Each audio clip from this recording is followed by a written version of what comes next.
Hey everyone, my name is Chad. I'm with NorCal SoCal Raptor runs. Behind me is my 2025 Raptor R, and today's video is going to go over what you should carry or give you some ideas about what to carry if you've been on a Raptor run and you really like it and you think you want to maybe go a little bit more advanced from just the basic level requirements that we require for our events. So come along. So you have the third brake light, or at least a proper dust light situation. You have the radio that meets our channels, or that can at least talk to our channels. And then you have the mapping solution, whether it be Onyx, Gaia, whatever you're gonna use, right? You have those three things and you think, okay, this is super cool. I wanna kind of invest a little bit into this and kind of get a little bit to the next level. All right, so check it out. We're gonna head back here. I'm gonna go over the first thing that you need if you're gonna kind of go to that next level. But first I'll explain why my truck's so dirty. This is day 3. We just finished day 3 out here in Sedona. It's super beautiful. It was really good trails. We had a great time, but it was super muddy and some of the trails were dusty. We had some rock crawling-ish that we did, and overall very fun time, but gives you kind of a backstory why my truck is so dirty. This is day 3 of 3. So I can't tell you to carry all this gear that I'm about to tell you without at least having a solution to hold it all. So I'll go over my personal bed setup. This is not what you have to use. There are a ton of different bed setups. This is how I like to run mine based on my order of needs. Okay, so since I lead both groups, I do try to prioritize a cooler being accessible. So I carry water, soda, Gatorade, everything for anyone on the runs that maybe wants something. So I'm constantly in and out of a cooler. I don't want this to be in the back of the bed, that kind of thing. So I do prioritize that position right here towards the rear of the bed. The next thing you should always prioritize is gonna be fire suppression. So I have 2 Halotron fire extinguishers at the ready if there were to ever be a need that I need a fire extinguisher quickly. I also carry 2 fire extinguisher sticks from Element inside my cab that I can reach from the driver's position. So very important fire protection. The next thing would be a second spare tire. So if you're gonna go to the next level, I would consider a second spare tire. 1 is good. The old adage of 2 is 1 and 1 is none really does apply when you're off-road. So I carry 2 spares. Most of the people who do this for at least 2 to 3 runs a year choose to carry a second spare tire. As soon as you pop that first tire, you have no more spare, and it could be on day 1 and completely not your fault. And we have a 4-day event, so it really does matter. The next thing would be how to change that tire. You need a jack. So I keep mine there on the left-hand side. There's no special rhyme or reason as to why, but that's a 2-ton Pro Eagle big wheel jack that lifts the truck perfectly. You do not need a 3-ton. A 3-ton is about 17 additional pounds, 19 additional pounds with the larger mount. So you really don't need the 3-ton. You can save weight with the 2-ton and it still lifts the truck totally fine. Then on my right hand side, I carry an umbrella. Again, when we stop for lunch, I have the cooler out. Everyone's kind of digging in and out. I want to have some shade. Sometimes we're not always stopping underneath a tree or that kind of thing. So I pop our umbrella up, and that's a really nice way to have some shade. Now, this is because I have a Raptor R. I never used to carry spare fuel, and I still believe that unless you are a Raptor R or a Bronco Raptor or probably a Ranger Raptor, but we've seen less issues with that, or a super cab with a 26-gallon tank. Unless you're some of those options, which is actually, I've labeled 4, but that is still the minority. Most Raptors are the super cab with the 36-gallon tank. But if you're not that, consider carrying extra fuel, especially if you're a Raptor R. I carry 10 gallons of fuel in LC2 fuel jugs. I put them in kind of that unused bed space that's back there, and then I kind of tricked them out with some aluminum caps to them. But we don't require spare fuel for our events. We do structure our fuel stops to be within the range of 95% of all vehicles, 95% of the time. But we do ask that if you have a smaller tank, you may consider carrying some extra fuel. Other than that, that leaves a few things. So we've gone over the second spare and how to lift up your truck, but how do you change your tire? Well, you can do it a couple of ways. So obviously you can choose to do, by hand, have a breaker bar, that kind of thing. We carry torque wrenches, that way we know that we're going back to 149 foot-pounds when we're changing a tire. But you don't need to go as far to carry a torque wrench, although it is a handy tool. All right, I'll start out by saying, since we're in the bed here, that this rack was made by Hannah Race and Design. I love this rack. It is exactly what I wanted and how I wanted it set up. It's super minimalistic when I pull the tires out, but it has everything that I needed on the trails. So it is true, our beds become trash cans on the events, but I did sneak a little trash can spot for all my cans kind of behind my rack. But I'll go over what's in each of these right here. On the passenger side, I have my bag with my 30-foot airline in it. I have my soft shackles from Alpine. These are the heavy duty one. I think they're 59,000 pound rated. Pretty overkill, but why not? And then stuffed way in here, I have a 30-foot kinetic rope all the way in that little tiny box. So super cool that we can fit all this in there.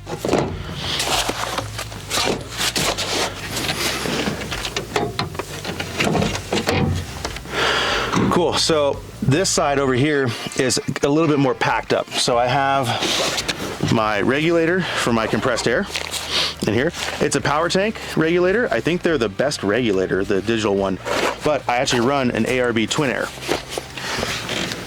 The next one I'll pull out, lubricants for the links and the devers and everything. Just basically quick lubricant. There's some JB Weld in here, kind of some fixes that need a little bit of liquid.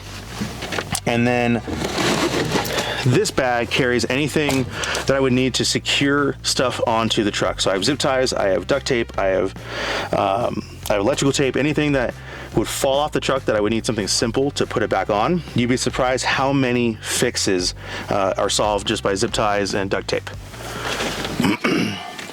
Next in here, in a little carrying case, I have my 1/2-inch impact, just a DeWalt. You can choose whatever you want. Has a battery in it. And then tucked away in the wall, in a little clip, I have a spare battery. I've never gone through 2 batteries. Then finally, I have the full sidewall patch kit from Glue Tread, and then I have a Glue Tread tire plug kit. So I think this kit is much better made than the ARB, like the little kind of orange box that you see everyone carry. Also made in America, but there's a ton of patches in here and everything. I think this kit is really well made, and its form factor is a lot smaller.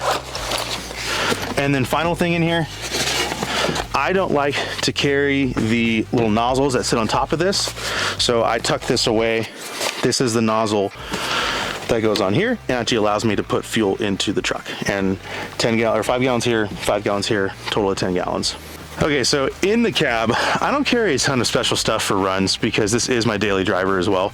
But on runs, I do carry a cooler in here that's like more of like a personal cooler. That way I don't have to go back to the big group cooler just to get a water or something. Underneath the seat, I carry a ton of stuff. So this is kind of where I try to store everything. I have stuff for full-on first aid blowouts. We do carry 2 paramedics on our events, but I have a blowout bag over there. I have non-emergent right here. So this is for little cuts and scrapes. This gets used a ton. A bag for splints. I have some flares. I have zip ties, which again are like the #1 thing used. And then headlamp for nighttime. And then that tool bag, it's not really organized right now because again, I wanted to show you basically what it looks like on an event. I mean, I didn't clean out anything. It's dusty, it's dirty, but this is what it looks like on an event. But that tool bag gets used a ton. That's a full toolkit in there, and there's not a ton that I don't have in there. Really great setup kit.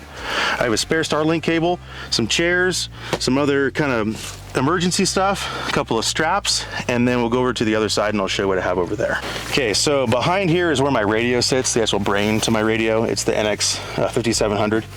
Underneath this seat right here, I have some paint pens for trolling, writing on people's windows. I have a self jump start, even though my Optima battery can self jump start itself. And then I have some binoculars. Then I usually have some camera gear. I did clear the camera gear off the rear seats because Adrian needed it for filming. I usually have a ton of stickers. Hey. But I have a ton of stickers back there, usually some spare snacks, some spare Gatorades, whatever it is, and nothing else too much in the back seat. And then finally, in the front seat, I have obviously access to our radio. I have some separate independent of ignition power right here, so we can plug our phones in, or Adrian can charge camera batteries on a USB-C. Then I have my Starlink switch, also independent of ignition, so every time we're turning the truck off, my Starlink is not turning off, which is fantastic. If you are getting to this level to where you want to go on more runs, Starlink is becoming a necessity. We don't require it, obviously, but if you want to be connected with family, have access to all the Onyx trails you might need, Starlink is becoming a necessity. Where's skip out on work? Yeah. And then finally, phone charger. I have my phone right here, and that's about it. Nothing too special. My mic is over easy access right behind the steering wheel on a shoosh mount, and that's it. So nothing too special in here, but this is how I have my truck set up. These are pretty much the things I recommend. I don't not carry anything that I don't recommend or that I missed here. The only thing maybe would be a tow strap, but we have those on the chase truck, we have those on our mechanic truck, and that's about it. Okay, so then pretty much final thing that I would really recommend you have if you're going to be coming on more and more runs, we do night runs. So usually one per event we'll do a night run. So I have a ton of front auxiliary lighting. I love Baja Designs. I think they're the absolute best made. You cannot get a better light. So I have 6 XL80s snuck in there. I have an Onyx 40-inch radius bar or arc bar snuck in there. I have the Pro S2, and I have a true SAE S2, some racer editions on the 8-pillar, and then I snuck in some S1s for some like wildlife lighting on the side, like a true ditch light. But that's all my external forward-facing auxiliary lighting. I recommend you have at least something. You don't have to go to this degree, but I really recommend you have at least something. Okay, so that should pretty much wrap it up. You should always remember things like your lug key. You should remember things like spare batteries, little small things, fuses as well. I carry all those, but those are little things that we can go over at a later date. I can put a whole packing list together for everyone if they want that too. But I hope you enjoyed the video. Please follow us on Instagram, on Facebook, check out our website, our YouTube videos about runs, and we hope to see you on the next one. Thank you guys.